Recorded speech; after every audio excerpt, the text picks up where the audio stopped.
Great. It's a humbling experience, to be honest with you. And, you know, we've had a saying all along, get busy living or get busy dying. So it's kind of like we chose life. And tonight we're going to live our best life and do the best we can against a great opponent. Choosing life. Now, it's no secret what you are going up against tonight. You've talked about preparing this team physically and emotionally, whether it's watching Rocky IV or intensive scouting reports. How is this team embracing the underdog mindset? They love it. And I think, you know, they probably have the advantage, offense, defense, special teams, but I'm hoping we have the advantage with our love and our spirit. And that's you can never take that away from the human spirit. So we're going to give it all we got tonight. I promise that. And the good luck omen, Chewy on the sidelines. Thanks so much, Coach. Good luck tonight. I'm going to send it on over to my colleague, Kristen Lago, who's got the latest on Mater Dei. Kristen? Well, Nikki, Mater Dei comes into tonight's contest as the #1 undisputed team in the nation with a chance to make it a perfect 12-0 on the year overall. And while normally I would be joined pregame by longtime head coach Bruce Rawlinson, you can see that is not the case tonight. Rawlinson not available for any media interviews this week. That's due to a lawsuit that was filed on behalf of a former Mater Dei family over an alleged violent incident back in February. We'll have more on that situation coming up at the half. But Steve, I believe it's time for kickoff. That it is. You ready, partner? Chris Let's Ricks, go. you played in some big games. This is a big one, baby. This is the big one. Can't believe it's the end of another season, a long one it's been, and what a pleasure to finish it out with you and Kristen, Nikki, and the Spectrum team here for a state championship. Looks like it's going to be standing room only on the Mater Dei side of the field here at Saddleback College. Monarchs won the toss. They elected to defer, so the Serra Padres, who chartered a plane to fly down here, are going to get it first to begin the proceedings. What a venue for this Open Championship. I played my home games here senior year at Santa Margarita, but the field looked a lot different than this. Grass fields, much smaller venue. So great job by CIF State, Southern Section, and all the powers that be to set the stage tonight for the Open Championship. Chase Meyer to kick this thing off during the regular season, which consisted of 11 games. He had 61 touchbacks. He's got a big leg. Just got an offer this week to kick at elevation for Colorado State in the Mountain West Conference. Ready to run up to this one. Crowds into it. We're ready to go. And we are underway. The CIF 2021 Open Division State Bowl Championship game. And on the return, that is Sione Laulia. And not bad starting field position for the Serra Padres. And Dominic Lampkin, 6'2" senior quarterback and a dual threat, Chris Ricks. I really like Dom Lampkin, what he does in the pass and the run game. Game-winning touchdown last week versus St. Francis. Got offers from Fresno State, New Mexico. But in my opinion, he needs to have a big night tonight running the football if Serra is going to have a chance to win this ballgame. Patelo G, a senior, the heart and soul of this team, lines up in the backfield in a pistol formation behind Lampkin. And Lampkin on a little RPO, and it gets batted down. Vagana knocking it down for Mater Dei. Rylan Vagana coming downhill, almost has a pick six here. You got to block him. They miss a block on the outside. Vagana buzzes it. Nearly had the interception. Got to be careful there if you're Lampkin. Dominic Lampkin got this Serra Padres team to a state title game in 2019 in a fill-in role. Gave way to the starter in the finals and then was pressed into duty during the third quarter of that Corona Del Mar final to finish the game at Cerritos, and they came up on the short end against Ethan Garbers and company. And a handoff, and it's Patelo G, the senior running back. Let's introduce you to the starters. Patelo G leads the backs and receivers. Laulea, McGovern, Weber, and Gil Martin. And up front, the offensive line, we talked about Azapardi, Silver, and Elu. Don't forget about Aomagi and you as well. Again, the X factor, the offensive line getting a push against this big front of Mater Dei. Yep, you got 3 Division I bound bodies on this line here. And they're going to have to win the line of scrimmage to have any chance to win tonight against the #1 team in the nation. As you look at Drew Azapardi, headed to San Diego State, 312 pounds. Lampkin sets up the screen, gets it to G, G has running room. He's got a first down, puts his head down, runs over a Monarch, and gains the 41-yard line. Leviticus Sua with the stop eventually of the senior running back. Good play call by Darius Bell, the offensive coordinator. A screen into the boundary. Look at the one-handed catch by Patelo G. And not many times you get the best of Joshua Hunter on the back end. Number 14, usually great in run support. That time, Patelo G gets the best of number 14. Gain of 18 yards and a first down, and momentarily it keeps the ball away from Mater Dei. You were risking there if you don't convert to give it to the Monarchs offense less than 2 minutes into the game. First down from the 42-yard line. Lampkin keeps it after trying to sell the dive, takes a big hit, and his helmet pops off. Jacob Kungaika with his 21st tackle of the season. And Rylan Vagana again coming hard downhill. Take a look at 45. Big hit on Lampkin. Knocking the helmet off. He'll have to come out for a play. Yep, and I'm guessing Patelo G will run some Wildcat here. They're fortunate that that happened on a first down play. Yeah, we're going to see a lot of different looks tonight from this Serra offense. Darius Bell, the offensive coordinator. Power run game, play action pass. Also see some spread, some zone bubble passes. Really trying to catch this Eric Johnson Mater Dei defense off guard as much as they can. You got to mix it up. Now look, everyone bunched in, as you mentioned, direct snap. Yep, Patelo G running the Wildcat here, takes it, surveys the field, cuts back, and it turns out to be a positive play to midfield at the 50. Tanner Williams, the sophomore, who had a great postseason in the southern section with a stop. Good job by the offensive line getting a push and opening up that A gap right in the middle for Patelo G. Kid is tough. He is physical. Just give him a crease, and he's going to pick up a few for you every time. Lampkin back out there. It's third down and short for a Serra Padres team that won its only state championship at the 2AA level in 2017. Here it is 4 years later. They're in their fourth ever state title game, and it's at the open division level.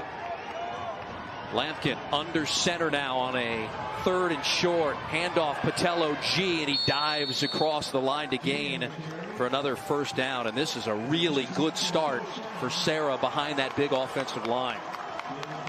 Take a look at the front. Uyunglele, Moa, and Kongaika for the Monarchs. Second level, one of the best linebacker crews in the country, led by Bailey, Malaki Teau, Sua, and Tanner Williams. It's a defense that only yields 13 points per game. In the secondary, Cam Sidney, Xavier Brown, Quincy Craig, and Josh Hunter. You could argue this is the best secondary in the nation. Serra in plus territory on their opening drive here. A first down and 10 from the 47 of Mater Dei. Three-back set. And they pitch it. And it's Patelo G penetration across the line, and it's Tai Uyunglele, committed for the moment to Washington State, but just got an offer from Arizona recently. Yeah, and Tanner Williams coming hard off the edge as well. Much needed tackle for loss for Mater Dei as Serra switching out a ton of personnel. Again, trying to give a different look every time versus this Mater Dei defense. Serra's 11-1, Central Coast Section Division I champs. Their only loss was to St. Francis, a loss that they would eventually avenge. And they did not have to play in the open regionals, and they got the nod over De La Salle to get this game. And oh my goodness, Patelo G, let me introduce you to Leviticus Sua and Tai Uyunglele. Wow. Monarch front gets through, look right through the middle. Bailey's also there, but the double nickel, number 55 coming through. Leviticus Sua, big tackle for loss, blown up in the backfield. What was a promising first down and 10 at plus territory is now a 3rd and 13 right at the 50-yard line. Boy, these guys from Mater Dei can come after you.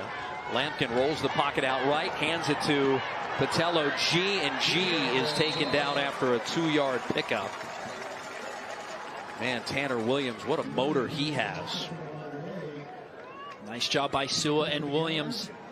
One-on-one, not easy to bring down Patelo G. And that brings up a 4th down. And that brings out the punting unit.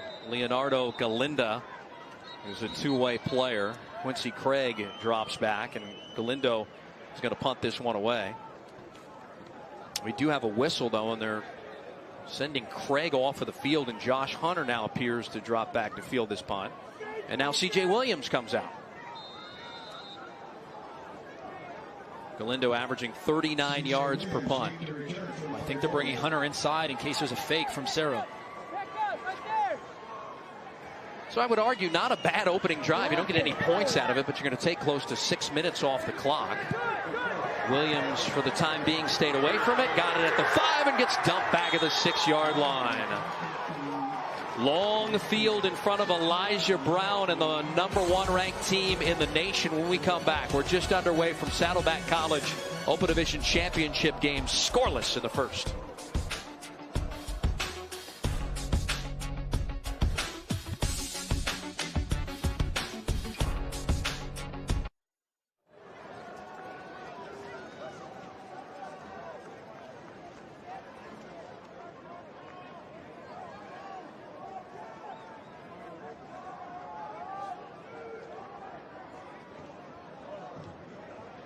Your players, your schools, your sports. Media, timeout. Is the proud sponsor of the CIF.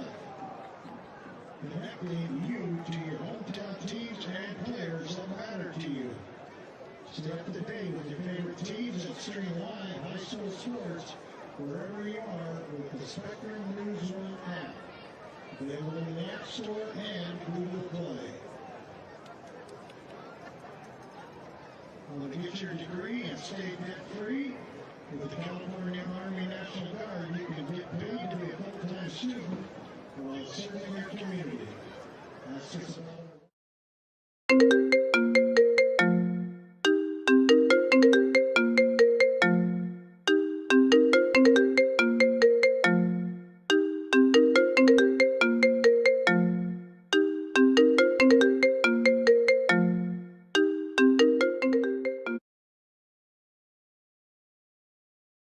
supporting a brighter today and tomorrow for California's student athletes. The world's best athletes are fueled by the world's best sports drink. For athletes that give everything, nothing beats Gatorade. Nike is the official footwear, apparel, and uniform provider of the CIF. Nike is proud to support the student athletes of the CIF. Visit www.nike.com for more information for all your footwear and apparel needs.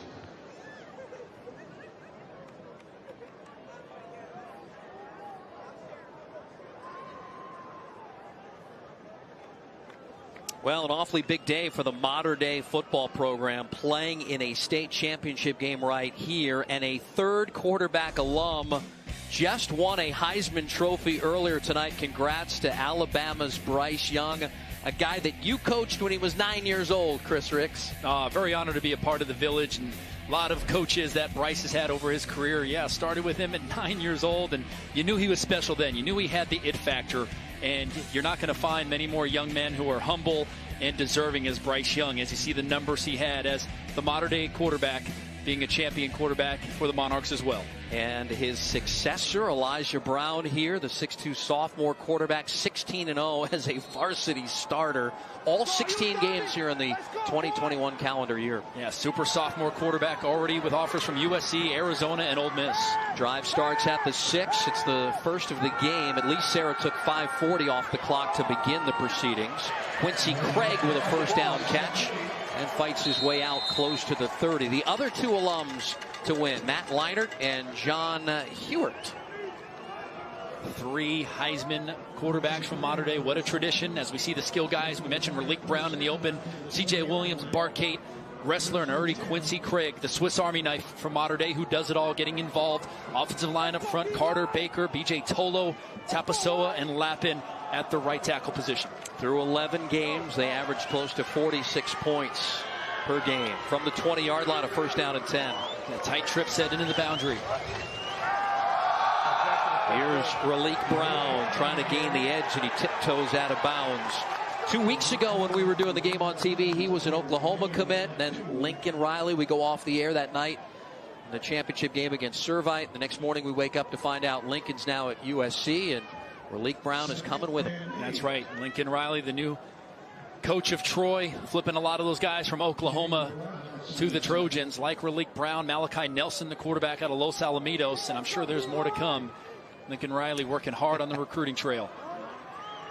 2nd down and 8 upcoming here for Mater Dei, their first drive of the game. Elijah Brown sends Ajon Bryant in motion. He's going to throw up the field going long, and the catch is made. It's Cooper Barkate, and he's in. Touchdown, Mater Dei. Wow. 78 yards, no flags. And boy, that didn't take long, huh?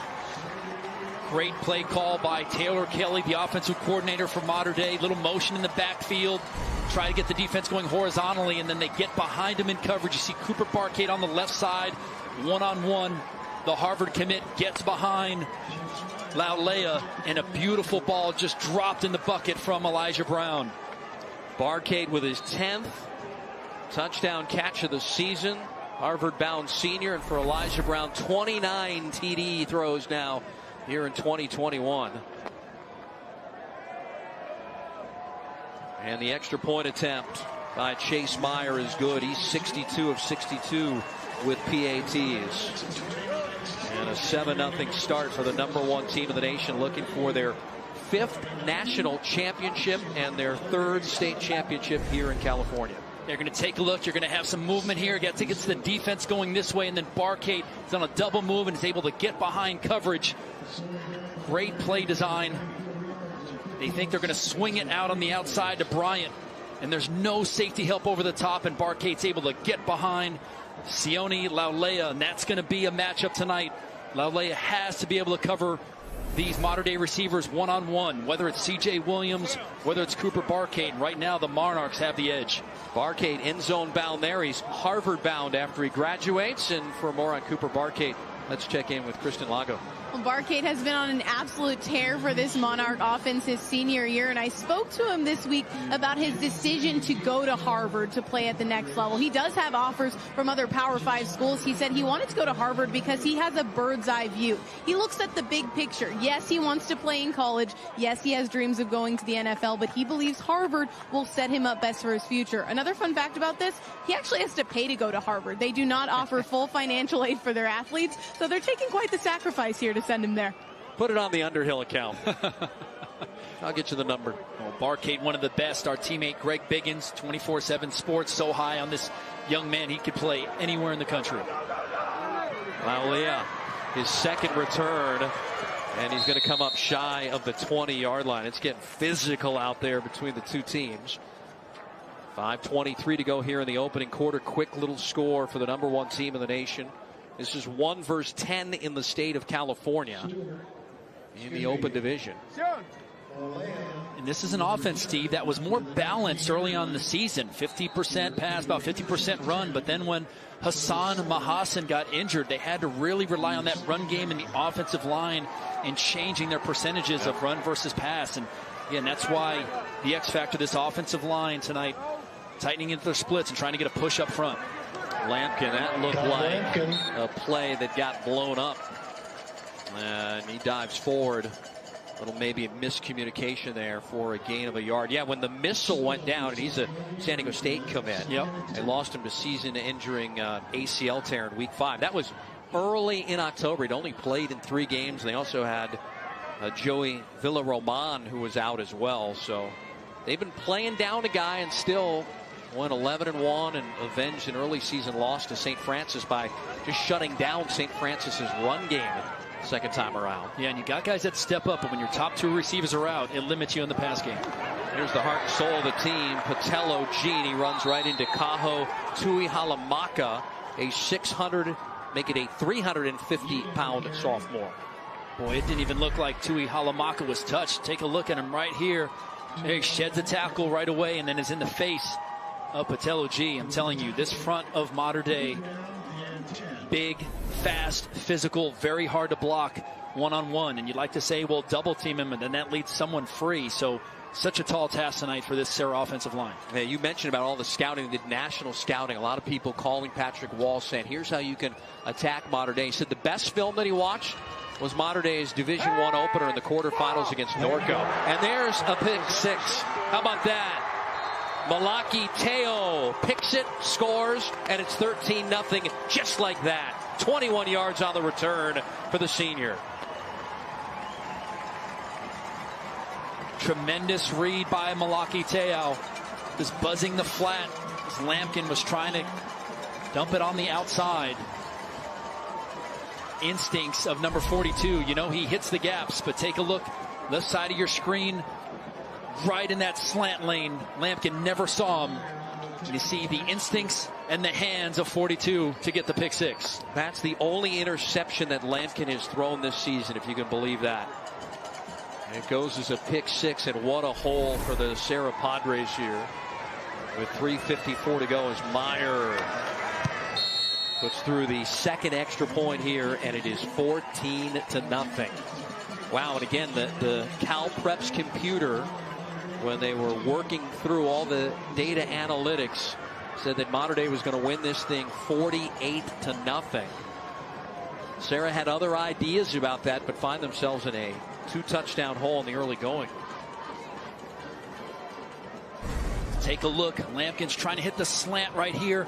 Here's Teo. He never sees him buzz that slant. Instincts of 42 right in that lane. And that's an easy pick 6 for the athlete in Mateo. They are big. They are physical. We haven't even mentioned like David Bailey yet, and the guys in the secondary like the Xavier Browns. And could you imagine where they would be if Damani Jackson stayed healthy, the 5-star recruit who initially committed to go to USC and blew out a knee in the opener all the way back in August against Duncanville in Texas. Yeah, that was a heartbreaker in their first game. Damani Jackson with the injury, but he's been such a great leader and teammate, supporting his guys every week. And right now, between USC and Alabama getting in the mix, but arguably the best corner in the country. That's going to be a touchback coming out to the 20. All right, a big hole for Serra, and Nikki's on the sideline with more on the can-do attitude, I guess, for Serra. Nikki. That's right. You mentioned the Padres' lone loss to St. Francis earlier this season. Well, that was a big look in the mirror moment for this team. Senior defensive end Ryan Mahe told me we weren't playing as a team. We were just playing as the talents individually. And once they lost that game, they turned around, they looked at each other within each other, and they rallied over the course of 20 days to completely transform their identity. So that resilience, that ability to bounce back and move forward will be what they're channeling tonight, guys. Thank you, Nikki. We appreciate that. Dual sideline reporters working each side tonight. Nikki and Kristen, thank you very much. Lampkin back out there after throwing the pick 6. They want to stick with the run here, and not much running room. It's Tui Halamaka again, who stops Patello G. And you have to credit Coach Walsh for the mindset coming into this game. As he told us this week, Steve, this is a dream game. Playing the #1 team in the country. This is not a coach or a staff that shies away from competition. And the way that Coach Walsh fights for his players and the programs up north throughout this pandemic. A lot of respect for this head coach. And if they've overcome some adversity, they survived a 5-turnover game in the playoffs. And Lampkin going to throw on the run, and nothing there. My goodness. David Bailey rallying to the football. Just committed to Stanford this week. And on the pass, that goes as a big loss of 5 yards. Well, it was a good play design. Ryan Silver was out trying to get Bailey, but Bailey gets off the block.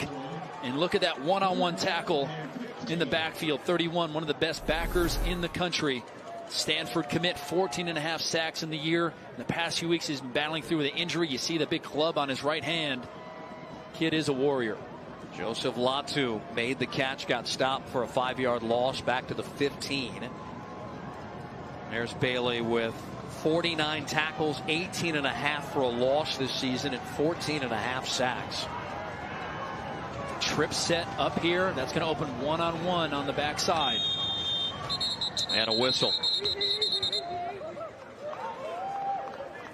Delay a game. Offense. 5-yard penalty.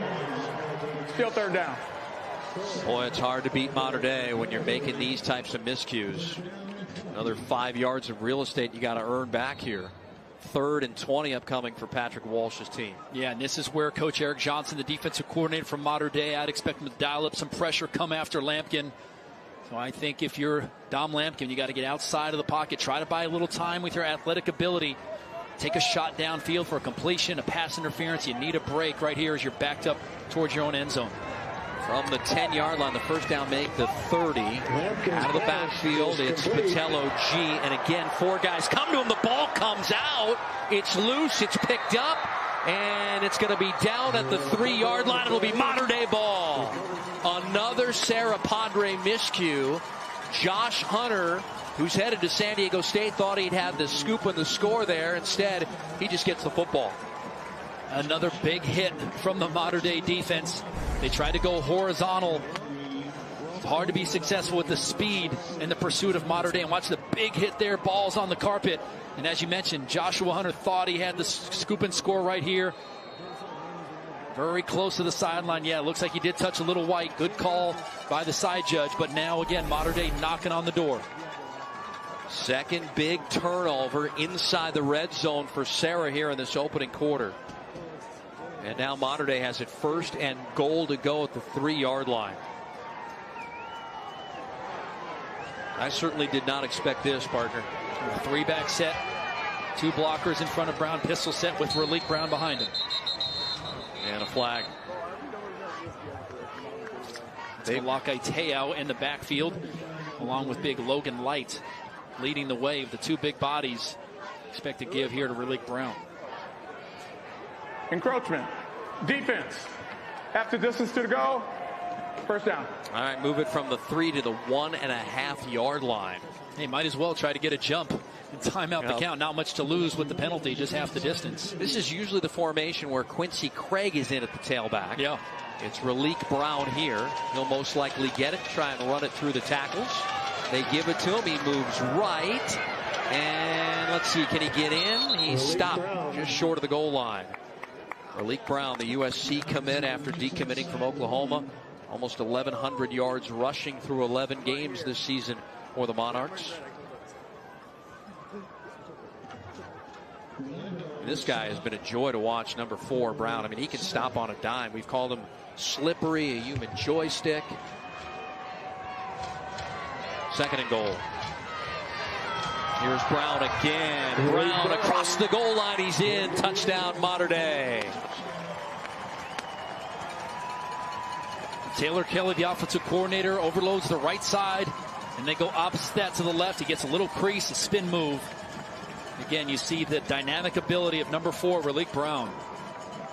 That's his 13th rushing touchdown of the season. Offensive line overloads right, but then you have Teo and Logan Light go to the left to give that little crease to Malik Brown to spin into the end zone. A lot of big bodies in the trenches tonight, partner.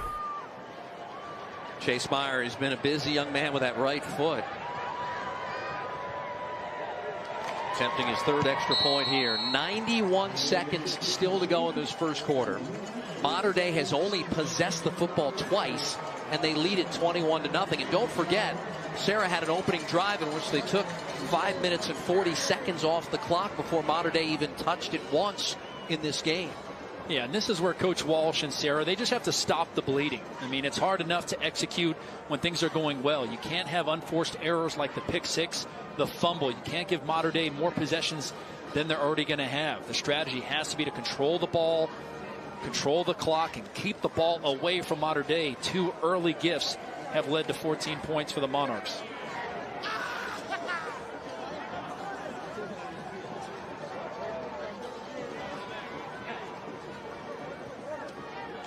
Let's check in with Kristen Lago as more on Malik Brown flipping from OU to USC. Yes, running back Malik Brown may be the first Monarch in this class of 2022 to follow Lincoln Riley to USC, but in his words, he's hoping he won't be the last. We're looking at 2 specific players here. One, cornerback Damani Jackson, who withdrew his commitment to USC in November. I did catch up with him pregame. He said it is very, very close between USC and Alabama. I'm sure Malik putting a voice to his ear to bring him with him. And the other is wide receiver CJ Williams. Right now, he's still committed to Notre Dame, but hey, a USC commitment could be coming in the future. You might see him go to USC as well. That's crazy. Follow our good buddy Greg Biggins like I've been doing all week, right? He'll tell you where everybody's going to be. There's guys going to USC this weekend. There's guys going to Arizona. Everybody's going. I can't keep up with it. Well, I think sometimes our teammate Biggie knows where guys are going before the player knows. Yes. But how about our teammate Chris and Lago really hoping that Lincoln Riley can help keep these recruits in Southern California home rather than letting them go to the SEC and Big 10, Big 12. You mentioned Bryce Young going to Alabama, C.J. Stroud, another Heisman finalist from Rancho Cucamonga at Ohio State, DJ Uiagalelei at Clemson out of Bosco. Home run higher for USC. High snap. Patello G has it on the handoff. Patello G forward for 3 yards here. Coming up on a minute to go in the opening quarter. There's Damani Jackson, hurt, torn a knee ligament in that opener all the way back in August against Duncanville. They have Xavier Brown out there as a sophomore playing his cornerback spot. Bruce Rollinson told us earlier in the year that that kid's probably better at this point in his sophomore season as Damani Jackson was as a sophomore. A lot of potential for Xavier Brown. Cam Sidney has been lights out this year. The Cal commit, the other corner on the other side. Right now, Serra needs to get something going offensively. 2nd and 7, and Patello G with a first down run across the 30. Josh Hunter with a stop. That's the kind of strong runs they had on that opening drive, which took 5:40 off the clock before the disaster happened. All right, they're tied up 1-1 right now. Patello G got the best of Hunter the first time. That time, Joshua not going to allow number 4 to get outside of his grasps. Serra is ranked 53rd nationally. They're 10th in the state of California. Again, CIF decided that they would make better dancing partners in this game against Mater Dei than De La Salle, who was beaten by Folsom last week and had to play in a regional game. And for the first time since we started the bowl game in the state of California in 2006, Mater Dei didn't make it. De La Salle didn't play in a state championship game.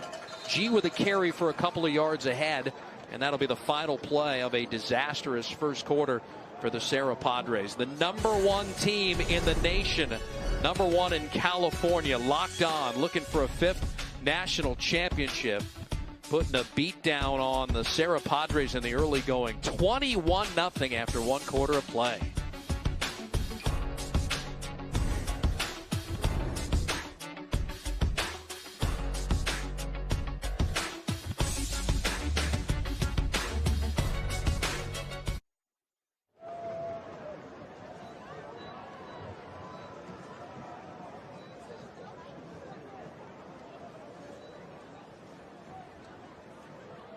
Our nation's battles are not fought on the sidelines. They are won by Marines.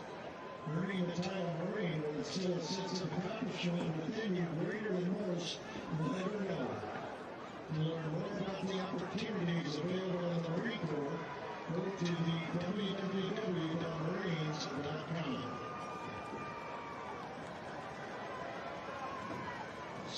SB Live Sports is an official digital content provider of the CIF and your destination for schedules, scores, news, and more.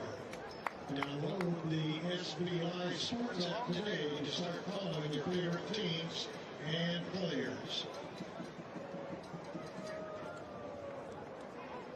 Black Bear Diner, the CIF's official family diner, where community connection and good food matter.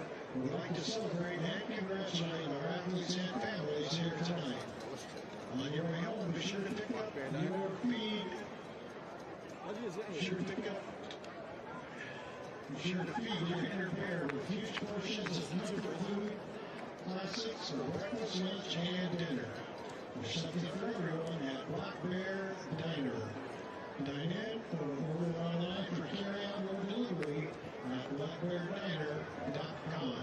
Dude, they actually have such a nice venue for Willie T's is the official championship merchandise supplier of the CIF.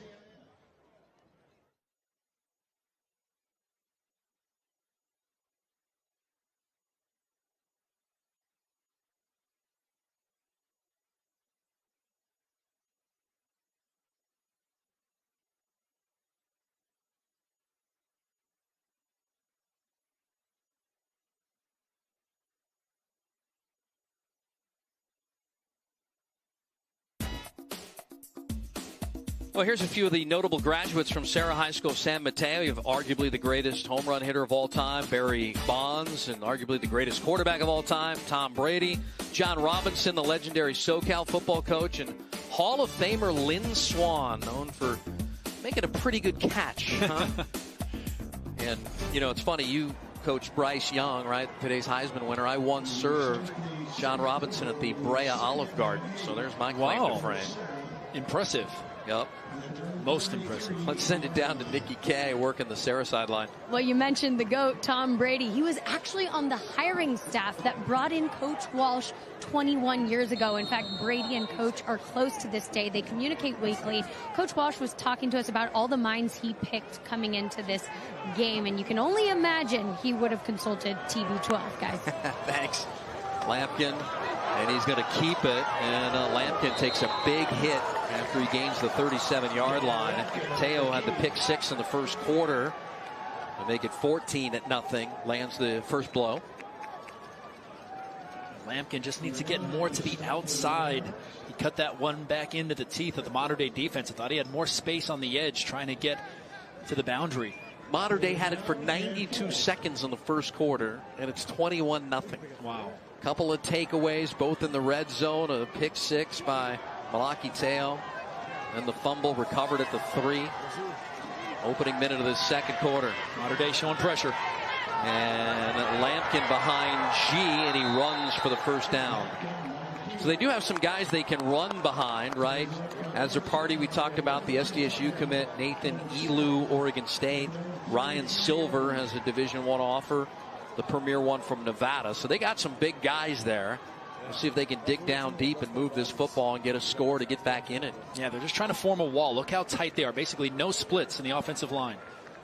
Watch out for Bailey. Up top, coming hard off that edge. He hurt that wrist that you see has the club on it in the semifinals against Centennial, which was the closest game really this year outside of the first Servite meeting that Mater Dei has played. The ball is loose. Might that be a third turnover? And Lampkin is able to cover it up. Does gain a yard at 2nd and 9. Yeah, just a miscue in the zone read mesh from Lampkin to Patella G as he's trying to read that end and ride it as long as he can. Decided to keep it, but loses it. Lucky to get it back. Yeah, fortunate bounce to cover it back up. Puts himself in a position of 2nd down and 9, just shy of the 45-yard line. Using up a lot of this clock here. Trying to get a play called from the sideline there.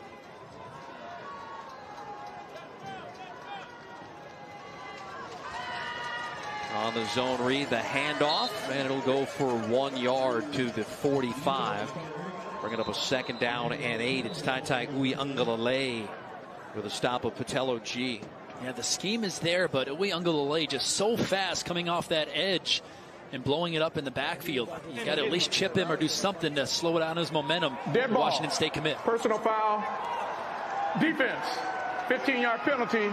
First down. Well, that helps. The 15 yards here. Tack it on to the end of the play. Personal foul against Mater Dei. And so it'll bring up a first down and 10 in plus territory at the Monarchs' 40-yard line here for Serra. Well, you know, partner, every time we cover these guys, it comes down to discipline, not shooting themselves in the foot. Extracurriculars after the play unneeded, and a free gift for Serra. Yeah, Serra's fucking it up. Lampkin looking to the sideline here, the senior quarterback, and they're going to have to spend a timeout.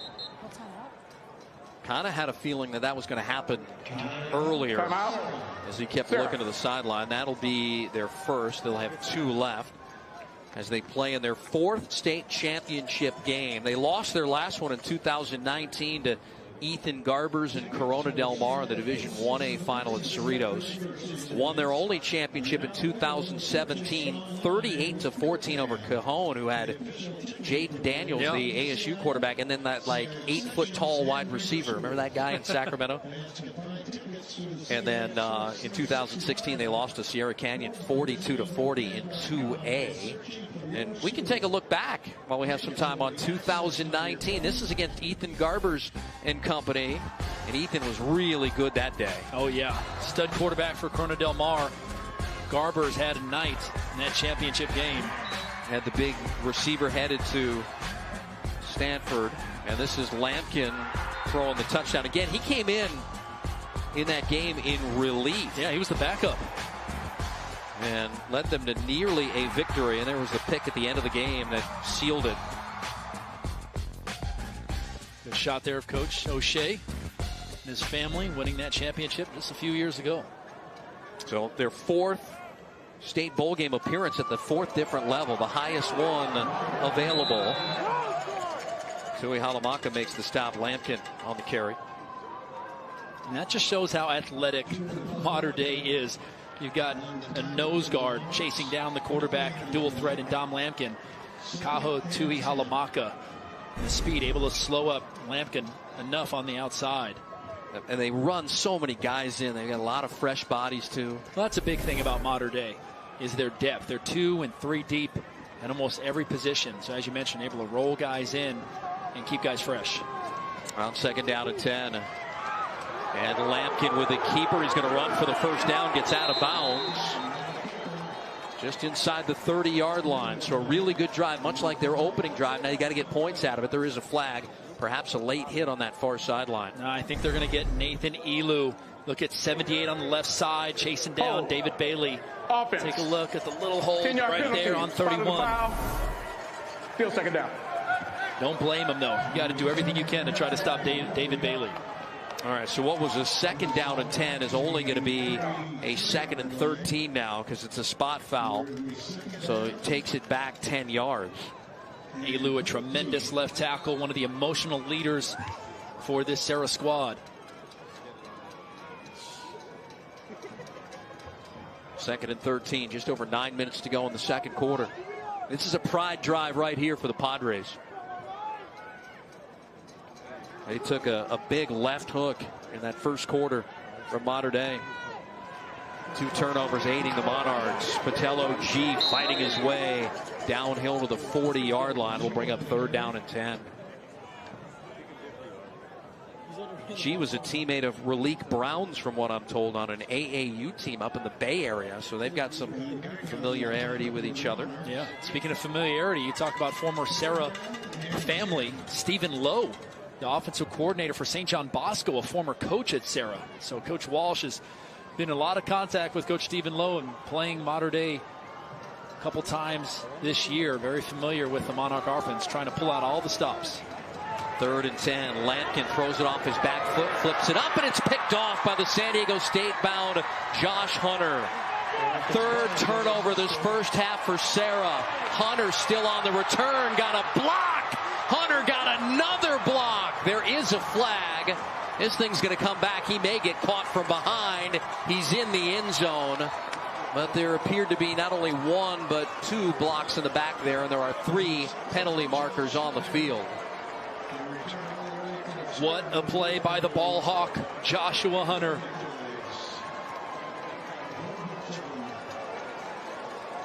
Lampkin thought he had one-on-one shot down below. Never saw Hunter floating over from the right side of the field. The interception should stand here. Hunter with his 3rd interception of the season, the San Diego State commit. Look at the return after the interception. You're going to see it right here, whether it's necessary or not. He might have already been behind.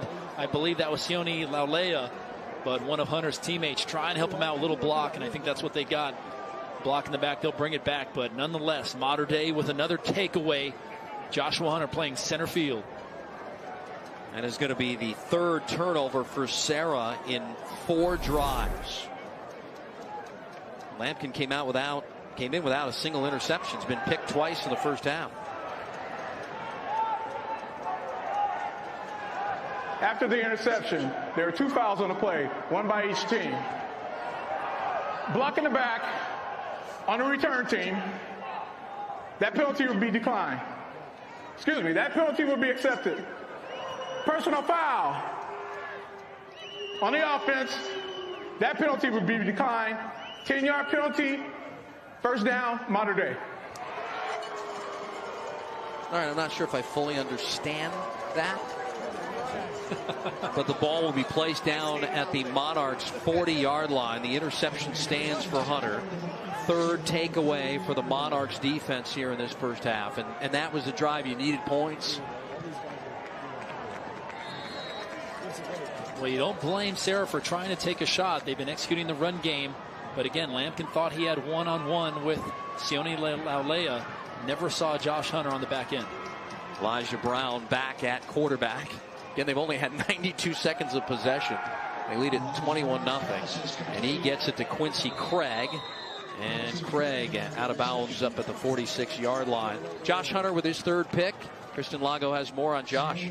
Not only is Josh Hunter a threat in the secondary, as we just saw there, he's also a senior captain on this team and one of 3 players who are on the field tonight that actually took part in the 2018 championship game. Damani Jackson, CJ Williams, and Josh Hunter all played on varsity as freshmen, so they are used to this big game environment. However, they each told me that they're ready to write their own chapter and leave their stamp, this time as seniors.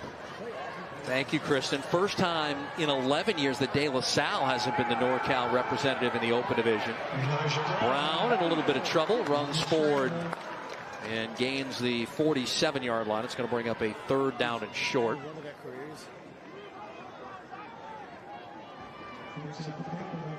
Elijah well on his way to being 17-0 as a varsity starter. All 17 games in the calendar year, was perfect during the spring. He reminds me a lot of Bryce. I mean, just in his demeanor, his footwork, his accuracy, and good relationship they have. Elijah Brown and Bryce Young in communication as well. Still got 2 years to go. Yeah. Could run the gamut, go unbeaten in his career. Quick throw, and it's Wrestler who's the target, and he can't hang on just beyond the first down marker. So that brings up fourth down. Brown trying to find the other super sophomore, Jack Wrestler, on the quick out route. A safe ball from Brown. You don't want to leave that behind and risk a pick six, but just outside the reach of Wrestler. Anything that touches 88's hands, he's going to catch that one just a little too far on the outer edge. Looks like Mater Dei is going to go for this on a 4th down and 3 from back of their own 48-yard line. Well, that's the confidence of offensive coordinator Taylor Kelly. Really nothing to lose. Look at the trip set here and one-on-one up top. Chance for Serra to make a play, maybe gain some momentum and get back into this game after the 3 early turnovers. Cushion up top. There Brown throws and it connects to C.J. Williams, who's Notre Dame bound, and enough for a first down inside Padres territory. Surprised to see Leonardo Galindo, the corner, back up and give that big cushion pre-snap. They only needed a few yards. He backed up to almost 10 yards, and Elijah Brown recognized it, says this is an easy pitch and catch, just a little hitch. Out to my receiver, C.J. Williams, for the first down, the Notre Dame commit. Drive continues inside of 7 minutes to go before half. This California CIF Open Division State Bowl game. Monarchs looking for their 3rd state championship since 2017. We didn't have a title game last year because of COVID. Didn't have a season. Brown over the middle to C.J. Williams. Another first down catch. This one at the 30. Senior came in with 46 grabs for almost 800 yards and 12 TDs. Again, that's the matchup. Sione Laulea on C.J. Williams. Look on the right side. Laulea giving a big cushion after getting beat earlier by Cooper Barcade. That opens up the dig route. A lot of space in that middle zone for C.J. Williams. Number 8 right there. What a week he had. He had in-home visits from Marcus Freeman, the new Notre Dame coach, where he's committed to go, and Lincoln Riley. It's quite a week, young man. From the 30-yard line, a first down and 10. And they will run it. Here's Malik Brown to the outside. He stops on a dime and then just tiptoes out of bounds for a gain of 3. Good job by the Serra defense, not allowing Malik Brown to get the edge on the outside. They took good angles, and Brown ran out of real estate. And Malik comes out momentarily, going to give way to the sophomore back, his heir apparent the next couple of seasons, Ajon Bryant. Got a lot of weapons, the Monarchs of Mater Dei. Trying to close the season 12-0, go wire-to-wire, number 1 in the nation. Trinity League champs. 3 Trinity League teams end the year in the top 10 in Max Preps. Play action, Brown for the end zone. It is tipped and falls incomplete, targeting Quincy Craig. Nice play by Andrew Stewart, a 3-year varsity starter who played in the 2019 state championship game against Corona Del Mar. Yeah, take a look top of your screen, trying to find Quincy Craig, and Andrew Stewart does a nice job coming underneath and just getting a hand on it. A little bit more touch towards the back of the end zone from Brown, and that's a touchdown to Craig. And he also had C.J. Williams wide open underneath for a first down, but just got locked on his receiver and Craig. 3rd down and 7. They've converted a 4th and short here to keep this drive going.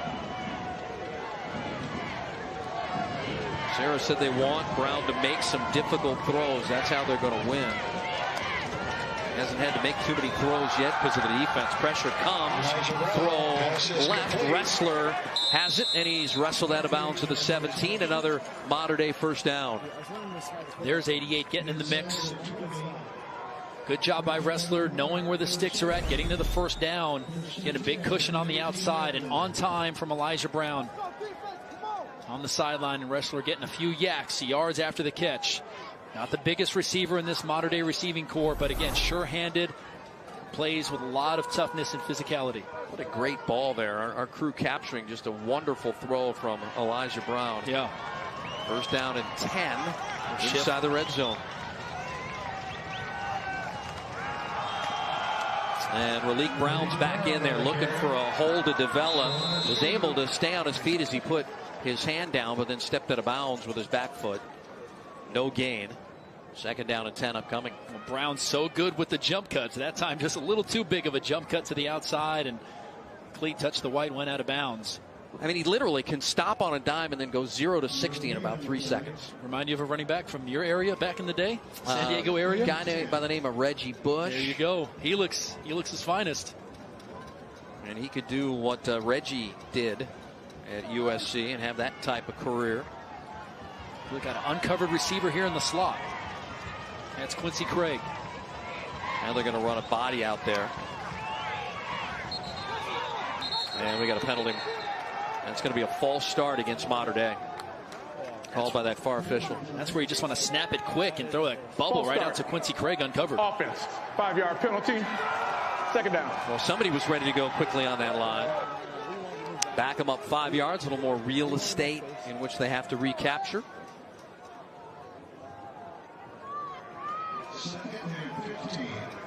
Look like Brandon Baker, the sophomore, 6'5", 290. Got 2 more years to go. The left guard, some early movement. They've got sophomores holding down the left side. A junior at center. Brown pumps and throws to the 15-yard line, and it's Cooper Barcade who had a touchdown catch to open the scoring here. Still got some work to do, though. It's 3rd and roughly 6 upcoming. I was expecting Sione Laulea more to be on C.J. Williams, but we've seen him matched up more tonight on Cooper Barcade. And right now, number 18, Barcade getting the best cover corner for Serra in Laulea.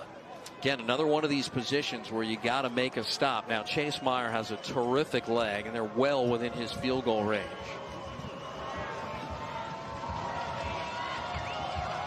On 3rd and 7, Brown looking left for the end zone for Barcade. He grabs it and incomplete. It came out.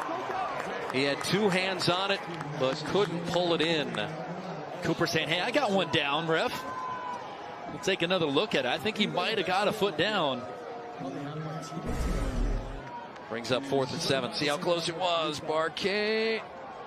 Oh, good call. Just missed it. I thought he got a foot down.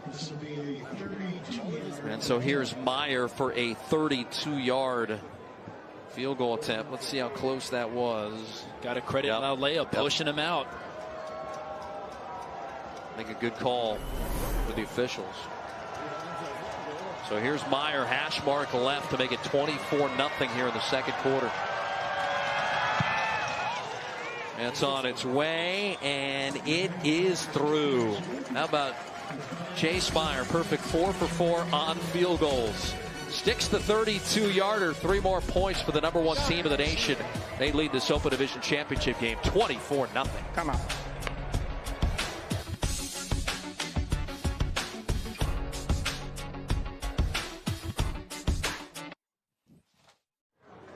As a proud partner of the CIF, Zena would like to congratulate all teams competing in the 2021 CIF Football Championships. Zena creates great penny football products that deliver elevated performance and maximum value for athletes, coaches, and parents. For more information, visit Zena, that's XENITH.com.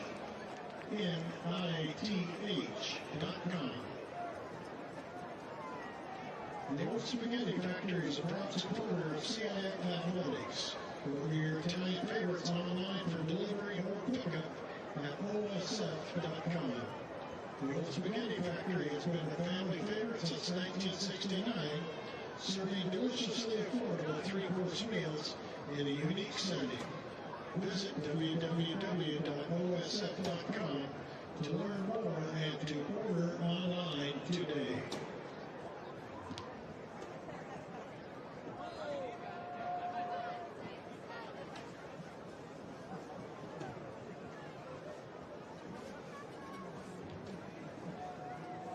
When you join a team like the California Army National Guard, you'll feel like the ball is always in your court. There's no other part-time job like this. You'll serve your community and your country while you make the most of great benefits like up to 100% tuition for college, plus job skills and training. Don't miss your shot at a great future. Contact us today at nationalguard.com.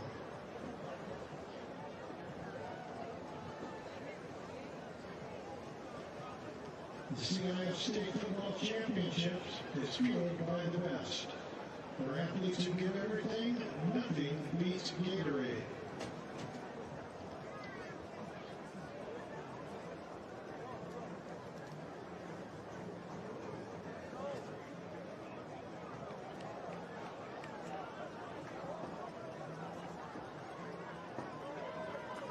Serra's head coach Patrick Walsh was instrumental in spearheading the return to play for high school football in California. He organized the Let Them Play movement, and he also wrote a letter to state legislators, and including 4 reasons why kids needed to play sports. He included data from other states, workout data. He cited the mental health impact on kids, also the impact on low-income kids as well. And he really expressed that kids are an essential business and their welfare is dictated by the ability to play sports. And we're grateful he led that effort tonight, guys.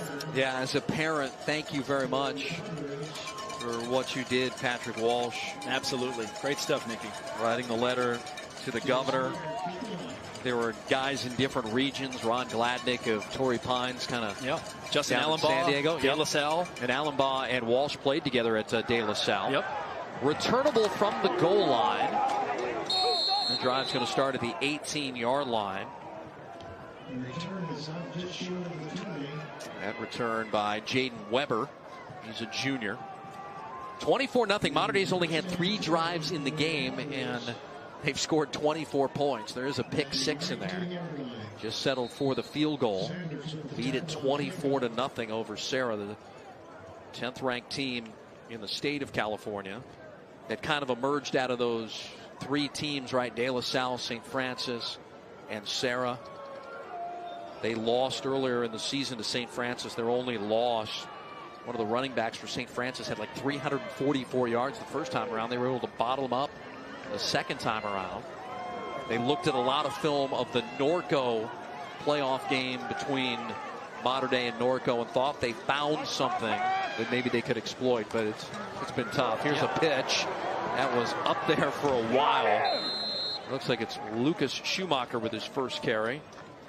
Number 19, Tanner Williams to stop. Yeah, you mentioned that Norco game, Steve. Chuck Chastain, head coach, they were actually leading that game in the playoffs against Mater Dei. But as we mentioned, just the depth and rolling guys in for the Monarchs. Norco just not able to hang with the depth of Mater Dei. But a good game that was. Norco with a Division I quarterback in Kyle Crum, who's committed to San Diego State. Yeah. And also a great Division I bound running back in Jaden Ott, who's still trying to figure out a place to play. Lampkin keeps it, got a little bit of running room, and steamrolls the Monarch defender for a first down to the 30-yard line. Josh Hunter, the officially with a tackle. Nice job by Lampkin. A little option, comes down the line of scrimmage, finds a crease, and then gets vertical. One of the game plans was if they could get a 3.5-yard carry each time and just keep it away from Mater Dei, they might be able to win this football game. And on that first drive, right, they took 5:40 off the clock. They were doing that. The drive stalled. And then the 3 negative plays, the 2 interceptions and the fumble. One was a pick 6. Maybe overload on the right side for Serra. And that ball's out again, and Lampkin might have recovered a second fumble, and he did. Just nothing going right for the Serra Padres. Well, just the timing as Lampkin's trying to read on that zone read play, just holding it too long, and that's affecting the mesh from him and his running backs. You see the ball goes down again, heads up play by the quarterback to get back on it. How about the last 3 drives for the Padres on offense? Lampkin, the pick in the second quarter. Prior to that, the fumble recovered at the 3 that led to a touchdown, and then the Mateo pick 6 with 3:54 to go in the opening quarter. Yeah, you see the strategy, trying to control the ball on the clock with the run game and keep it away from Mater Dei, but they keep giving opportunities to give it back to him. Direct snap to Patello G.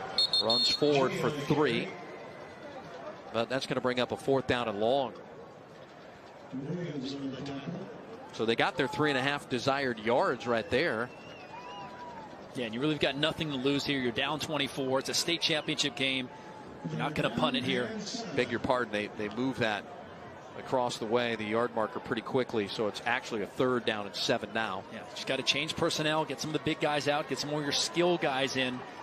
Try to make something happen in the passing game. As you see, Serra now trying to spread them out. 3 wide receiver set down at the bottom. And ISO one-on-one up top. 3rd and 7. Lampkin gets hit hard by Leviticus Sua. Now it is 4th down, and you still have a long 5 yards in which to gain. And whistles, and we're going to have a timeout. Timeout. Mater Dei. What a job by Leviticus Sua, getting off a block and one-on-one heads up on Lampkin. Big hit. Mater Dei wants to preserve some time here to get the ball back to Brown and maybe deliver the knockout punch here in the first half. It's 24-0.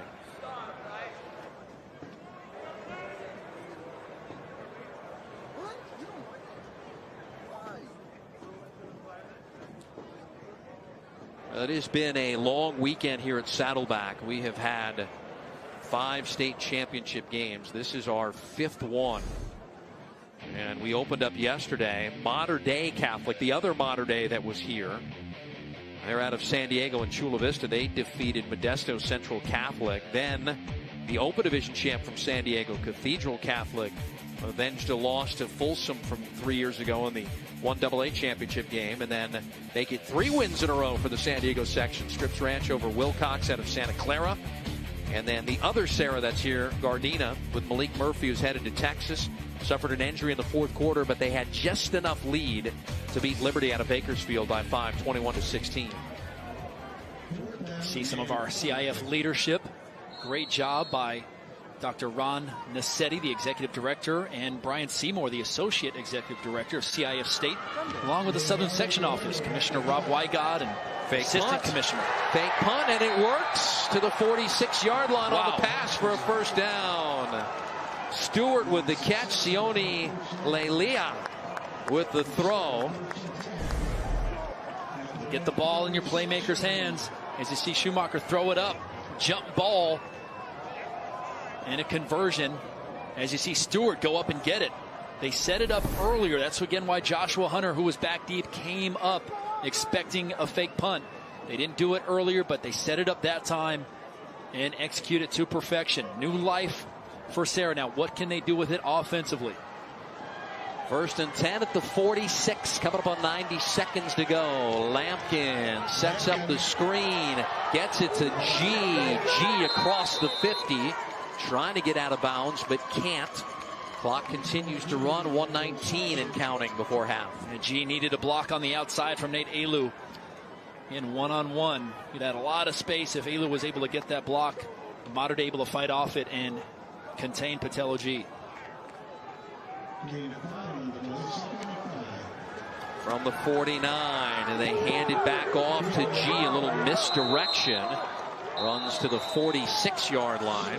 Leviticus Sua with the stop and another timeout. Gosh, just the motor from Leviticus Sua coming from the backside. He's able to chase down G, one of the fastest backs in the state. 55 showed up to play tonight. Have to have points on this drive. This is the one that gets you Uncle Mo into the locker room right here. Absolutely. Even if it's 3, just something on the board for Serra to give him a little hope going into the second half. Serra spends their first time out. 52 seconds left. Patrick Walsh, his son's going to play golf at Pepperdine University next year, so he'll have a tie to Southern California. His son's one of the better golfers in the state of California on the West Coast. Had like an offer to play at Arizona, a couple of other big programs. And, I mean, how can you pass on Malibu, right? I mean, Tucson, Arizona is the Malibu of the Southwest. I'll tell you that much. Coming from a Wildcat, Steve Quiss. Let's check in with Nikki. Talk about Willie Walsh heading to Pepperdine to play golf. He's taught his dad a thing or two about the mentality heading into tonight's game. Willie said, hey, if you think you're a bad putter, you're going to putt bad. So coach channeled that mindset coming into tonight, saying, hey, if we think we're going to lose, we're going to lose. So it's the beauty of resilience in the mindset, guys. Thanks, Nikki. Big third down here after the fake punt kept the drive going. They spend the timeout with 56 seconds to go.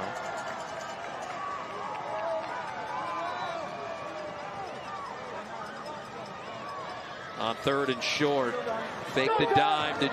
Lampkin takes off and cannot get the line to gain.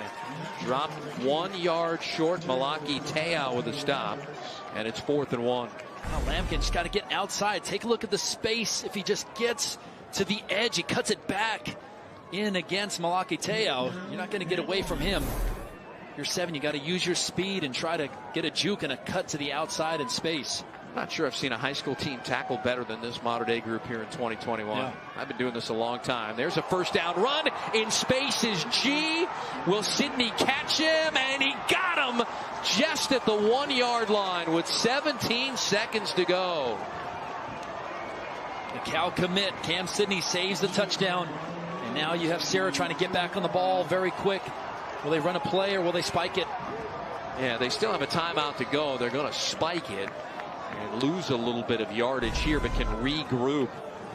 Clock started again at 17 seconds, and look at G just get through. And man, Sidney with that explosive speed. Right side of the line, closed in. He had a little kick out on the outside and a nice hole in a crease for Patella G. Almost took it to the house. Great effort by Cam Sidney to save the touchdown. All right, to keep you in the game right now. 3-back set. Yep, that jumbo formation. They fake the pitch, the throw, the catch made. Stretching out. Did he get in? They're going to mark him down with 3 seconds to go. Cam Sidney, another stop. Ball comes out, but they blow it dead. This is a catch by Joseph Latu, his second of the game. Great effort by Latu to extend very close to where I think you get Patella G. You do a direct snap to him in that 2 tight end set. Go behind the right side of the line and trust number 4 to get you in. How about those 2 plays on defense by Sidney? Not once, but twice denying a Serra touchdown. Oh, Cam Sidney has been lights out this year. Again, the corner opposite Xavier Brown, the Cal commit. Tremendous effort and heart from number 5. My understanding is he's not the most popular celebrity in his family, too. I know his dad coaches. But I think as we get deeper into the night, this will be a little tease as Serra uses their final timeout here. Yeah, again, if I'm Coach Walsh and Darius Bell, the offensive coordinator for Serra, I get in that 2 tight set, direct snap to the guy you trust the most running the ball. That's Patella G. Pick a side of the line, big side on the left or right. Live and die with the run game here. That's my play call here. Give it to number 4. All right, you can't stop it now. 3rd and goal. You have one final play with 3 seconds to go. And you've got it from about the 1-inch line. for momentum to stay in this Open Division Championship game. Play of the season here for Serra. I know it seems odd, but it is in that bunched up formation. Here they go. Lampkin. And he did not get it. Let's see. No signal from the official now. It looked like he went right down for some reason. Yeah, I don't even know if he got the snap where there was such a push up front. I don't think he got to the goal line. Officials are talking about it right now. And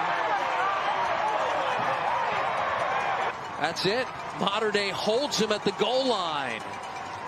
Wow.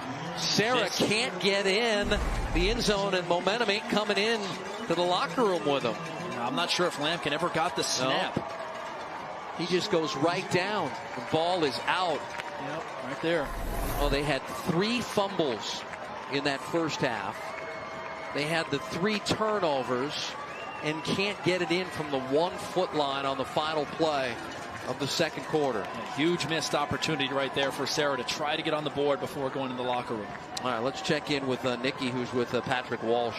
All right, Coach, 3 turnovers, 3 fumbles, but we see some momentum on that last drive there. How do you continue that coming out of the locker room in the second half? I mean, we're playing a great defense. This might be the greatest defense I've seen in high school football, I'll be honest with you. So they have a lot to do with it, but we got to clean up our mistakes on offense. We cannot do those type of things. Those turnovers are really killing us. But I love seeing the fight there at the end of the half, and that's what I'm looking for in this team. And you never know in high school football, but if we can continue to show that resiliency, I think our defense is playing fine. They had a big play. It's just that defense against our offense right now. They're kicking our butts right now. All right. Thank you, Coach. Thank you. And that's about all you can say right now. And Cam Sidney with not 1 but 2 touchdown saving tackles towards the end of the half. When we come back, Christian Lago will talk with Eric Sondheimer, the beat writer on high school sports for the LA Times. At the half, #1 team of the country with a 24-0 lead over Serra.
Welcome back to Saddleback College at the CIF Open Division State Championship, where the Mater Dei Monarchs currently lead the Serra Padres 24-0 at the half.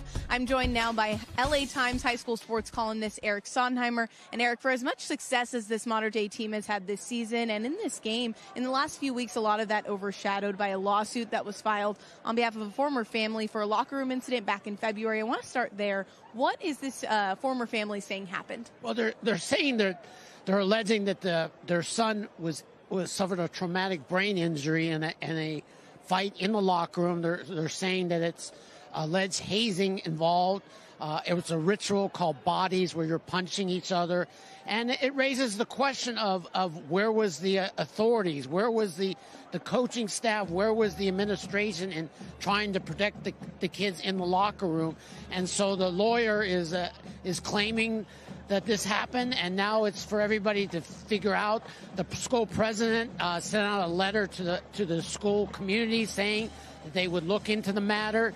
The Diocese of Orange is saying that they're saying it was a media frenzy, and that they trust the school administration to look in the matter. So they're supposed to create a commission to look into the safety practices of many athletic programs at Mater Dei. Saw some of the steps taken there, but following the allegation, the Orange County District Attorney did say that they were not going to proceed filing any criminal charges. What was the reasoning there? Well, the claim was it's mutual combat, and they were both just fighting. However, again, the family is alleging that this was more than just a simple fight, that it's been going on, a ritual, and if it is a ritual, then that is certainly a little bit disturbing. There's video out there, and so they just need to investigate what happened and what steps were taken to correct the matter and to prevent it from happening in the future. I know Mater Dei head coach Bruce Rollinson did not do any interviews this week leading up to the state championship game, but has Mater Dei come out since the allegations and said anything specifically in response?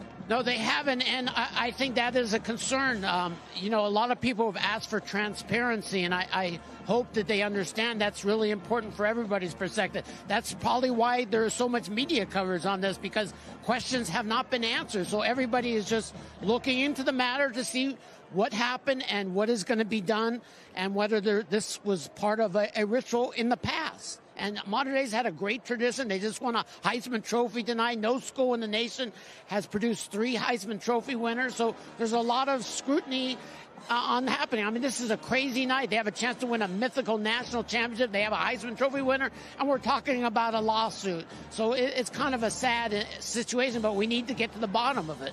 Well, I want to thank you for shedding some light on that for our viewers. And for more on this ongoing situation, I want to turn to Spectrum News 1's Lisa McCree, who sat down with LA Times award-winning columnist Bill Plaschke for more.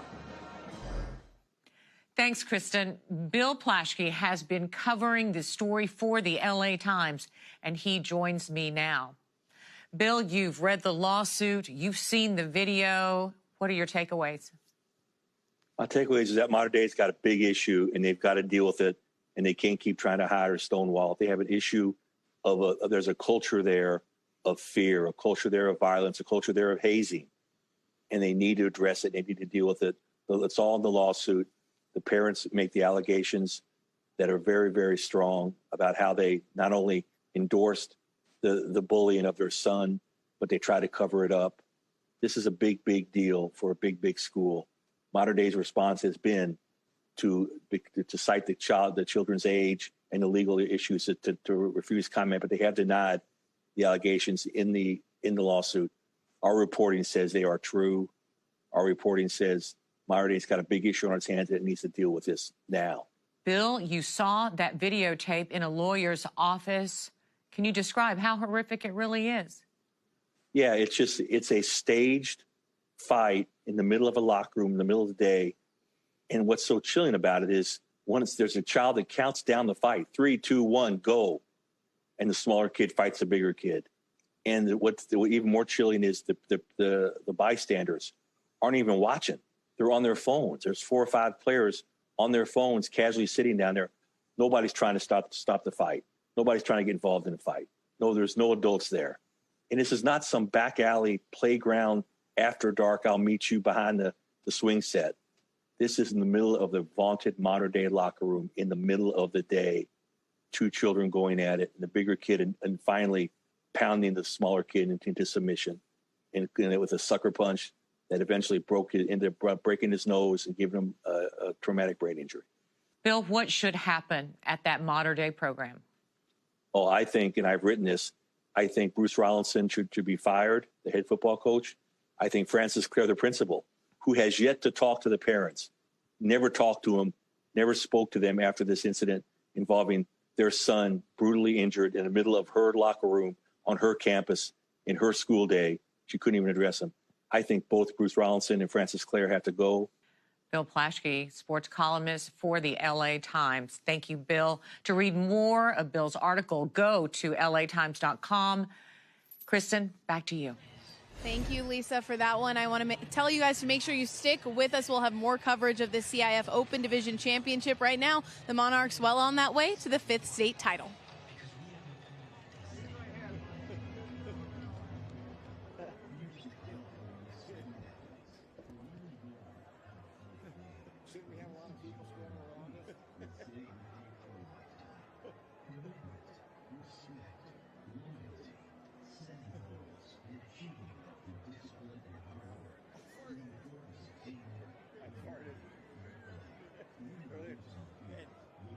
We're here talking about it's been a hell of a game. Right. Strong game, strong flight. We're getting our ass cut up.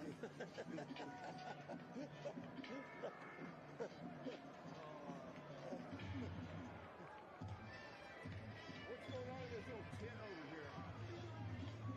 Blowjobs? I was trying to find some. Now look at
The #1 team in the nation, halfway to a 5th national championship and a 3rd California state championship. Busy weekend here at Saddleback this weekend. Division II AA started things yesterday afternoon. It's good to have the name Mater Dei Catholic because that team out of San Diego beat Central Catholic 34-25. Division I AA Cathedral Catholic, the Open Division winners out of San Diego, beat Folsom out of the Sacramento area. Scripps Ranch from down in Diego beat Wilcox 31-28, and before us, Serra Gardena with Malik Murphy over Bakersfield Liberty 21-16. Here, Serra has turned it over 3 times. Mater Dei gifted 17 points off of turnovers. And as we get ready for the start of the 3rd quarter, it is 24-0 Mater Dei.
All right, Mater Dei with 3 takeaways in that first half, plus a goal line stand to ensure a 24-0 lead at the halftime. It also hasn't helped Serra Padres have 3 turnovers. Steve and Chris back with you here at Saddleback College. Let's get right into those first half highlights, and they were not pretty if you're a Serra Padre fan. It started on the first drive here for Mater Dei. Elijah Brown going deep to Cooper Barcade. Yeah, Barcade getting behind coverage and a perfectly dropped ball from Elijah Brown to get the Monarchs on the board first. And then Mateo making a great read in the slant, getting the pick 6 on Lampkin. Defense showing up early for the Monarchs and continuing to do it. Tanner Williams here out one-on-one, getting the strip. Joshua Hunter nearly with the scoop and score, but put Mater Dei in position to punch it in again with the star running back in Malik Brown behind that big offensive line of Mater Dei. So defense really setting them up. This was the biggest gain for Serra, but check out Cam Sidney, number 5, in the effort to save the touchdown. It paid off because Serra could not punch it in before going into the locker room. He's a fumble here from Lampkin, and the stop on the goal line by Mater Dei just continues their confidence going in the locker room and pitching the shutout. Yeah, 3 turnovers, 3 fumbles for Serra, a couple of them that they've gotten back. You see the time of possession, 4 minutes and 15 seconds. That's all the number 1 team in the nation needed in the first half with that great defense to have a 24-0 lead here at the break. Oh, and by the way, Mater Dei, who had a Heisman Trophy winner today in Bryce Young, well, they get the football first to start the third quarter when we come back to Saddleback College here in Orange County.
Well, before we start the third quarter, and despite leading 24-0, I guess there's a few things the Monarchs need to clean up from that first half. And for more on that, let's check in with Kristen Lago. Yeah, I guess when you're up 24-0, you have a chance to get nitpicky, right? I spoke with the coaching staff of Mater Dei. They said they were a little unhappy. They left points up on the board with the Josh Hunter would-be pick 6 that was taken back by the penalty. They also felt like they didn't make a play during the fake punt drive. They were in formation. They didn't make that play, so they were a little upset about that. I also asked them if they would like to see their offense get some more touches. They said, we don't care. We just want to win. So there you go.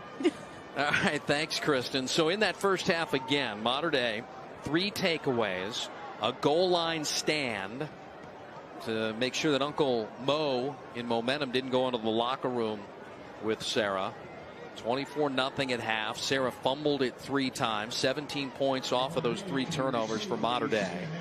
They're going to get it first to start this third quarter. And some of the numbers, I mean, Malik Brown, how about this stat line? 5 carries for just 6 yards. They've only had the football on offense for 4 minutes and 15 seconds. Yeah, the story has really been the Mater Dei defense. You know, you could say, oh, well, Serra's not doing much offensively. Well, it's really because of the Monarch defense. They are just playing lights out right now, holding Lampkin to just 18 yards passing in the first half and keeping Patella G under 100 yards. So even with all the distractions and everything going on, this Mater Dei team, especially the defense, showed up to play tonight. And they've showed up the entire season. They have played 5 teams ranked in the top 11 nationally, and they're still 11-0. Returnable, Hunter gets ahead of steam. Hunter to the 30, and he's tripped up. Check it. 24, not 14. Quincy Craig with that return. Quincy Craig shot out of a cannon no matter where you put him, in the backfield, receiver, special teams. Young man plays with so much heart. As the coaching staff calls him the Swiss Army knife, can do everything for Mater Dei. And I believe very under-recruited. If I'm a college coach, I want Quincy Craig on my team. I expect more offers to come in for this young man. Season started on August the 27th at Duncanville. We check in on Duncanville. They're in the Texas 6A state semifinals today. They're ranked 20th nationally. Hard to get games against Southern Section teams. La Mirada played them, and they were in Division 7 playoffs. That's Ajon Bryant. Ball comes out, covered up by Serra, and they're going to get the football. How about this turn of events? Maybe the Mater Dei coaching staff, who told Kristen they got to clean some things up, maybe they were right. Seamus Gilmartin came hard off the backside. A big tackle on Bryant forces it to come out. 85 untouched. Missed assignment up front by someone from Mater Dei, and Gilmartin able to get the huge tackle and turnover. Much needed momentum to start this second half for Serra. All right, so a chance to maybe get some momentum as Mater Dei gives it away. They're still +2 in takeaways. That jumbo format. And they pitch it to Patella G, and Patella G running downhill to the 25-yard line. Steve, that's the play they needed on the last play of the first half.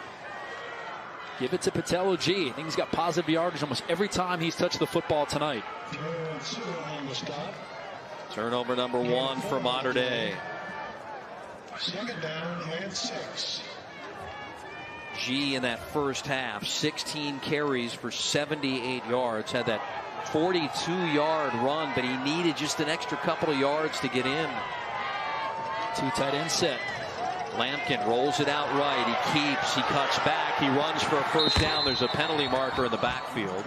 And now a second one and a third flag. Hope that wasn't one of our guys. Well, it was one of our camera guys. He better throw the flag. Taking out one of our teammates. Nikki K, keep your head on a swivel down there. This is what you see right from our camera guy, who this got. Oh, that could be targeting on Lampkin, of our camera guy right there. Led with the crown. Oh, man.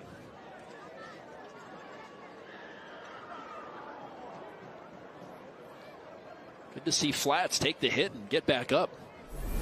Spectrum squad is strong.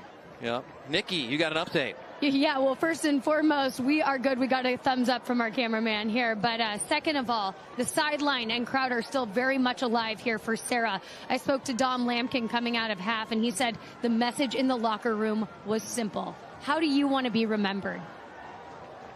Yeah, I don't think you can simplify it any more than that. Yeah. And here again, they've got another opportunity, like they had an opportunity at the end of the second quarter and came up a couple of inches short. Second down and 1 from the 20. Keep running it till they stop it.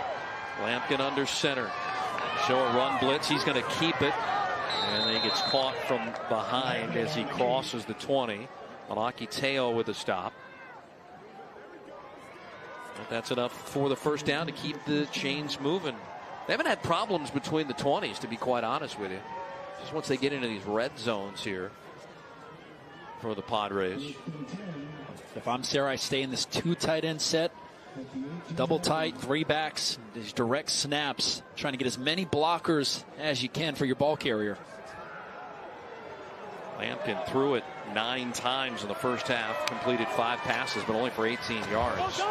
Lampkin gets behind a blocker, puts his head down, and runs through traffic, stays in bounds. A short little gain to bring up 2nd down.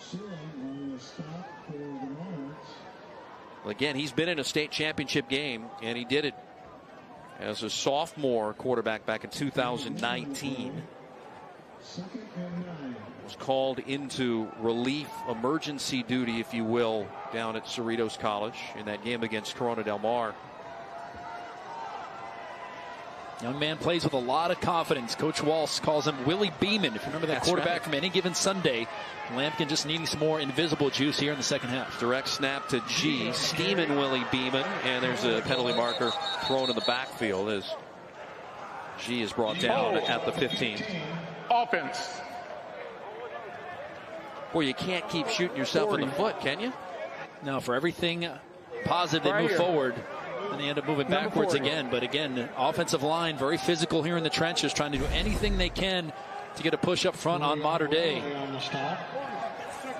Yep. Saw the official talking to number 57, Tiger Yu there, 6'1", 300 pounds, coming off a knee injury. Told you they got some beef up there in that offensive line with 3 guys moving on to Division I football. One of them's coming back next year in silver. He has the offers. He's still got a little while. He's the class of 23.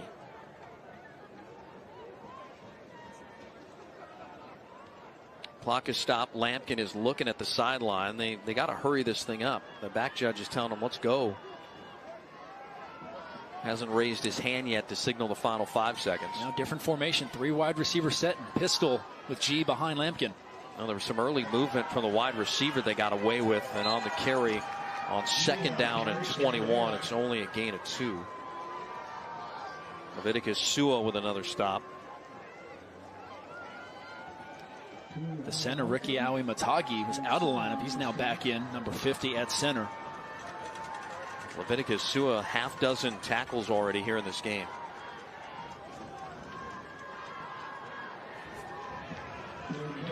There's Tanner Williams having an outstanding, and I mean outstanding postseason. Take a look down below. Pressure from the edge. They dump it off to Patello G, but there's a whistle. On 3rd down and 18. And it goes incomplete as they tried to get it. Lampkin into the hands of G. Falls to the turf. 4th down now. Inside of 9 minutes to go. Ball rest at the 26-yard line.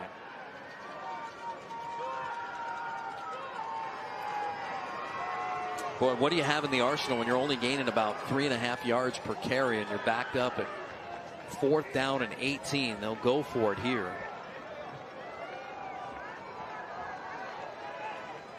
Galindo's made a 49-yarder this season, but obviously you need more than just a field goal. And Lampkin throws it away on 4th down, and they turn him over on downs. Oh, that looked like it had a chance to be a positive drive there for the Serra Padres. They get inside the red zone against Mater Dei and then turn it over on downs. And Eric Johnson, the defensive coordinator for Mater Dei, again dialing up that pressure, not going to allow Lampkin to buy time and let his receivers get downfield. Lampkin has to get rid of the ball before the pressure gets in his face, falls incomplete, and a turnover on downs. Good call by the DC in Johnson. So Serra got the takeaway to start the 3rd quarter and couldn't do anything with the Mater Dei miscue and the fumble. They turn it over on downs. After a penalty, and Elijah Brown now with a touch here in the 3rd quarter for the 2nd time. Hands it off. Malik Brown. Malik got a block from C.J. Williams to the 35 and out of bounds right around the 38-yard line. C.J. may have got away. A little block in the back here. Number 8 on the outside. Coming in on Stewart, I believe that was. But a no call nonetheless, and you see the speed of Malik Brown getting to the outside. Another 1st down for Mater Dei. What a great runner. Again, he had 5 carries for 6 yards and that short little touchdown. Still rocking, though. Half. Still rocking the Oklahoma mouth guard, though. 1st and 10. Elijah Brown hands it off. Malik Brown stopping with a big stiff arm. And all that work for maybe a yard at best. Joseph Bay is a physical safety. He was one-on-one with Malik Brown. As you mentioned, Steve, Malik just with a stiff arm to get Bay off of him and at least get back to the original line of scrimmage. That should have been a tackle for loss. The Bay is a sophomore with his 50th tackle of the season. Looked like Malik may have got a little bit of the face mask of Bay. Clock stopped, 8:33 to go here in the 3rd quarter. 24-0. 17 of those 24 points for Mater Dei have come off Serra Padre turnovers.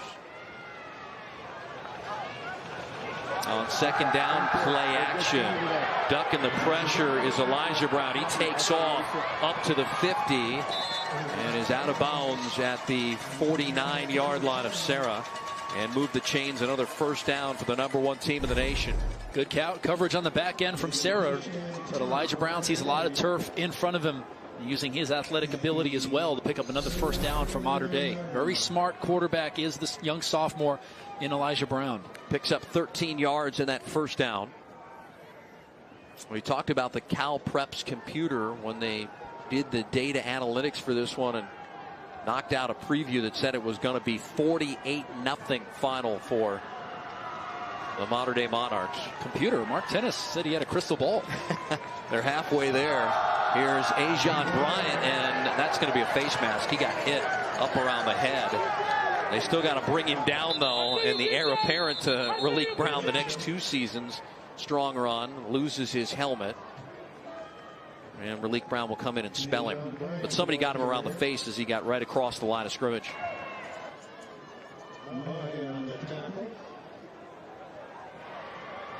Personal foul, face mask, defense, 15-yard penalty, into the run, 1st down.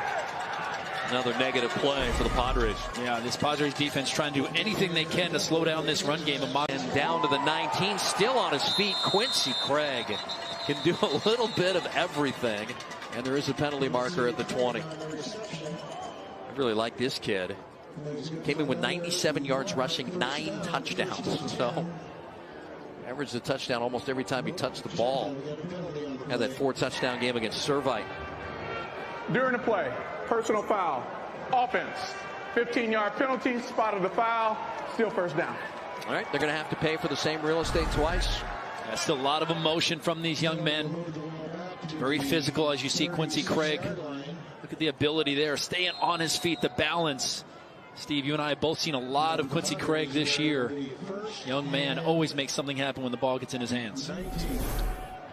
Contributor on special teams, offense, defense. Does the little things that lead to big things. 7.5 to go. Here's Malik Brown through the middle. A hole opens up, and he's down to the 11-yard line. Another 1st down run. Andrew Stewart with a tackle. Another explosive run by the USC commit, Malik Brown. Look at that hole that the offensive line creates. Could have driven a truck through it. Malik Brown using his instincts, get more yards, and lucky for Serra, able to keep number 4 out of the end zone. Again, was an Oklahoma commit when the playoffs started, even when the playoffs ended, when they beat Servite to win the Southern Section Division I championship. And then a couple of days later, flipped over to USC when Lincoln Riley got the job. Been a lot of that going on lately. Brian Quincy Craig there in the slot.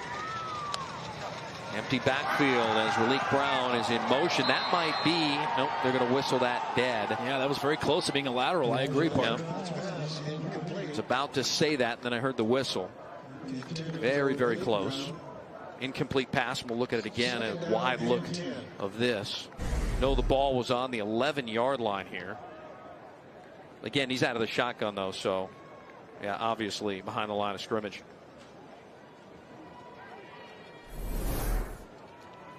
How about you got to give credit to this offensive line of Mater Dei. B.J. Tolo, the center up front. Baker, Mo Tapasoa, Lappin, and Carter. Just continuing to dominate the trenches tonight. Tapasoa headed to Morgan State to play football at the FCS level. Colo's played in every single varsity game since he's been here. Throw to Williams from Elijah Brown, and he's out of bounds at the 5-yard line. He's going to bring up a 3rd down now. Jabari Mann got him out.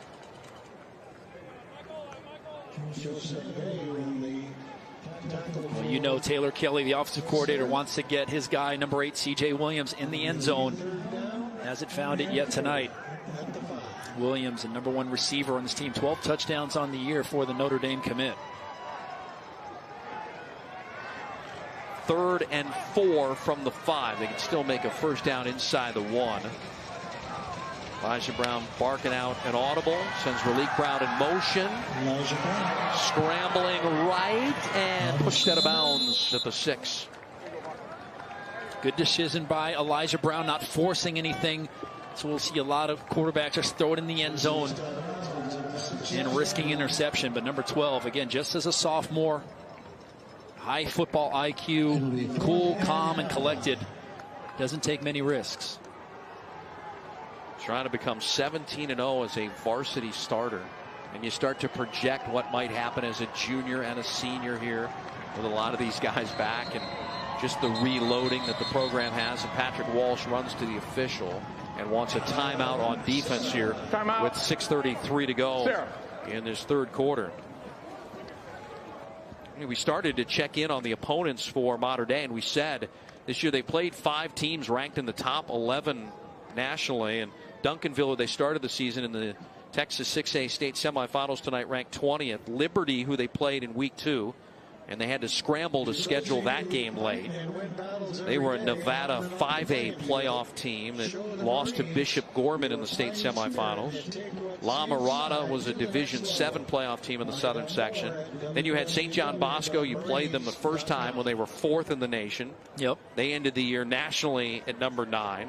Orange Lutheran, they became the Division 2 southern section champs. So the Trinity League that the Monarchs play in produced 3 top 10 teams, probably a national champion, and 2 section champions and probably a state champion.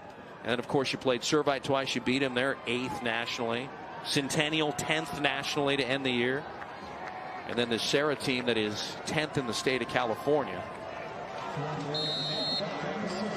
And some people want to argue that the Trinity League is not the toughest league in the entire country. And I saw the kids in La Mirada. They're going to take on Servite and Mater Dei next week. They made the announcement. The kids are all excited as they move into leagues, right? La Mirada's moving, I think, into the San Gabriel Valley League with Warren and Downey. Penalty marker. Illegal substitution. Defense, 12 men on the field. Half the distance to the goal. Still 4th down. I mean, that's I don't blame him. I don't blame him, though. I try it, too. I'd actually put 13 on there, to be honest with you, what I've witnessed here in the first 2.5 quarters. And now Mater Dei changing out personnel, getting closer to the goal line, taking out some skill guys and bringing in some more big fellas. Quincy Craig not happy to come off the field. See number 24. 4th and 2 from the 3-yard line. Again, you can get the 1st down. Here's that formation they've scored on a lot this year. It's usually with Craig back there. They scored on this formation earlier, and down goes one of the big defensive linemen for the Serra Padres. That's Ryan Silver. On the field, injured player. 295-pound junior. Yeah, it looks like Silver's cramping up, and not hard to believe. He's been going both ways tonight. And while they stretch him out, we will take a stretch as well here as we head to the break. 6:33 to go in quarter number 3. This Open Division State Bowl game, 24-0 Mater Dei.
Elijah Brown is the next great quarterback out of the modern day program, and there have been some notables.